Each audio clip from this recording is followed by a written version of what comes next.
그 고배 법칙에 의해서 올림픽 메달리스트급하고 맞먹는 희소 가치를 갖는 인재가 된다는 겁니다. 근데 그 희소 가치가 한 분야만 뒷답한다고 해서 되는 게 아니다. 개인으로서 경쟁력을 갖추지 않으면 도태된다는 겁니다. 우리컴이라는 회사, 광고회사 오래 다녔고, 그 다음에 피닉스컴이라는 회사에 스카웃이 돼서 그 당시 보강그룹의 피닉스컴이라고 되게 잘 나가던 광고회사가 있었거든요. 2002년도 월드컵이 열리는 시절이었습니다. 2001년에 제 직함이 월드컵 부장이었어요. 월드컵 프로젝트에.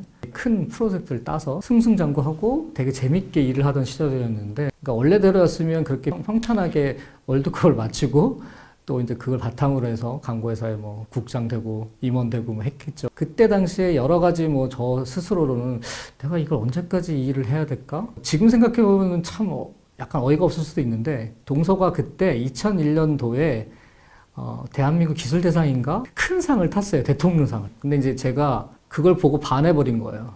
그래서 아무것도 없는 회사였지만 이게 목에 꽂히면 뭘 하고 싶어서 이제 미치는 거죠. 그래서 갑자기 그때부터 이제 광고 회사 일이 재미가 없어지고, 아, 이거 내가 해야 되는 거 아닌가? 근데 그러려면 모든 걸 다 접고 내려가야 되는데 고민을 한 거죠. 완전한 창업은 아니지만 창업하고 거의 같다라고 생각하고 내 인생을 걸겠다. 모든 걸 다 접고 그때까지 쌓아왔던 어떻게 보면 화려한 경력을 다 버리고 이래서부터 시작하게 내려간 겁니다. 내려가니까 당연히 힘들죠. 할 일을 다 스스로 찾아서 할 수밖에 없었고, 공장장 겸 연구소장 겸 뭐 영업본부장 이런 거예요. 근데 공장장이 할 일이 뭐냐면요, 아침 제일 먼저 출근해서 문을 열어요. 공장문을 7시에. 다 퇴근한 다음에 공장 문을 닫고 나가는 겁니다. 그래서 12시 전에 퇴근한 적이 없었고, 그렇게 한 10년을 살았어요. 뭐 연봉도 절반? 사실 좋을 게 하나도 없었죠. 서울에 있는 집 다 팔고, 안 팔았으면 지금 뭐 그런 것부터 시작해서 연애할 때랑 똑같은 거죠. 눈에 콩깍지가 씌었다 그럴까. 그렇지만 제가 만약 그런 경험을 안 했다면, 겉보기에 화려한 세계만 있다 보면 그게 다 내 건지 착각을 하게 됩니다. 세상이 그렇게만 돌아간다고 생각을 하는데 세상은 그렇지만은 않다는 거죠.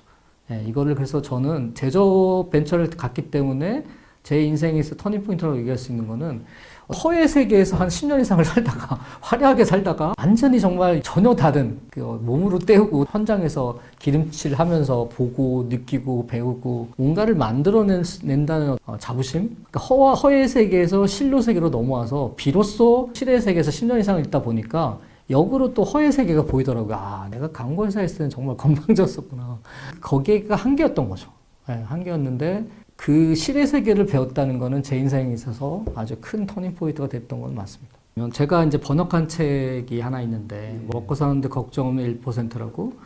이게 이제 일본에서 이제 유명한 분이 후지와라 카즈히로라는 유명한 작가가 쓴 책이지만, 거기서의 포인트는 딱 하나입니다. 뭐냐면 인생에 있어서의 삼각형, 인생을 처음부터 설계를 잘해야 된다. 보통 이제 회사에 들어가지 않습니까? 근데 처음에 이제 대학을 졸업하고 뭔가 회사를 들어가는 때는 아무것도 모르죠. 들어가서 한 3년, 4년 대리 진급할 때쯤 되면 그 일을 굉장히 잘 할 수 있게 되고, 일도 굉장히 익숙해지고, 그걸 여기서는 뭐라고 얘기하냐면 100분의 1, 어느 한 분야에서 1만 시간의 법칙이라고도 하는데요. 그걸 보통 이제 우리가 따지면은 회사 한 4, 5년도 생활을 하거나 하게 되면 대략 한 1만 시간 정도를 그 분야에서는 거의 전문가 수준으로 올라갑니다. 그리고 100명 중에 1명꼴 정도의 어떤 수준으로 올라가는 거죠. 대부분 사람은 거기서 멈춰요. 거기서 또 5년이 지나서 이제 뭐 차장이 되고 부장이 되고 한 10년 차가 되면 또다시 1만 시간이 이제 지났지만, 그러면 내 능력이 따따블이 되거나 아니면 엄청난 그 분야로 올라갈까요? 그렇지 않다는 겁니다. 처음부터 그래서 인생의 삼각형을 그리는데, 설계를 사회생활 내리면서 A 지점에서 5년 정도 일을 하면 1만 시간 정도의 어떤 교육을 받고 일을 하면서 나름 전문가, 100분의 1의 전문가가 된 겁니다. 근데 여기서 대부분의 사람들은 멈추거나 타성이 돼서 그대로 이제 10년을 올라가지만, 그렇지 않고 과감하게 하나를 더 택하라는 겁니다. B 지점. 그럼 어느 정도 경력을 쌓으면 옮길 수 있잖아요. 이직을 하는 거예요. 그것도 가능한 한 나랑 같은 분야에서 가지 말고 새로운 분야에 도전을 하라는 겁니다. B. 자, 이게 뭐냐? 고배 법칙이라고 하는 겁니다. 100분의 1 곱하기 100분의 1. 그럼 10,000분의 1이거든요. 네, 10,000분의 1의 희소 가치를 갖춘 인자가 된 거예요. 하나 더. 야, 너 A 찍었잖아. B도 찍었잖아. 이제 찍은 김에 하나 더 찍어야지. C를 찍으라는 거예요. 자, 그럼 면이 생기지 않습니까? 이제 이 C가 근데 되게 어렵다는 거예요. 왜냐하면 A, B 정도는 사람들이 다 택해요. 사람들은 대부분 어떤 선택을 하냐면 A나 B에 가까운 거를 찍어요. 그럼 어떤 일이 벌어지냐면 이 삼각형이 정삼각형이 되는 게 아니라 이렇게 삐뚤어져요. 면적이 안 나오는 거예요. A도 아니고 B도 아니고 아주 저 멀리에 딱 찍으라는 거예요. 그럼 거기에 또 온을 투자하는 거예요.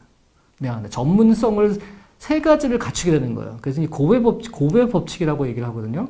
그러면 A 곱하기 B 곱하기 C 100분의 1 곱하기 100분의 1이면 100만 분의 1이에요. 100만 분의 1의 인재가 되는 거예요. 근데 올림픽 메달리스트가 될 수 있는 확률이 100만 분의 1이에요. 평범한 사람이 인생의 삼각형을 처음부터 설계를 해서 세 가지 전문성을 갖춘다면 그 고배 법칙에 의해서 올림픽 메달리스트급하고 맞먹는 희소 가치를 갖는 인재가 된다는 겁니다. 여기서의 핵심은 희소성이에요. 앞으로의 시대는 희소성을 가져야지만 살아납니다. 근데 그 희소 가치가 한 분야만 뒷답한다고 해서 되는 게 아니다. 개인으로서 경쟁력을 갖추지 않으면 도태된다는 겁니다. 그런데 개인으로서의 경쟁력을 갖추기 위해서 이 고배 법칙이라고 하는 거, 이게 엄청나게 도움이 된다는 거예요. 그거는 40대, 50대도 통용됩니다.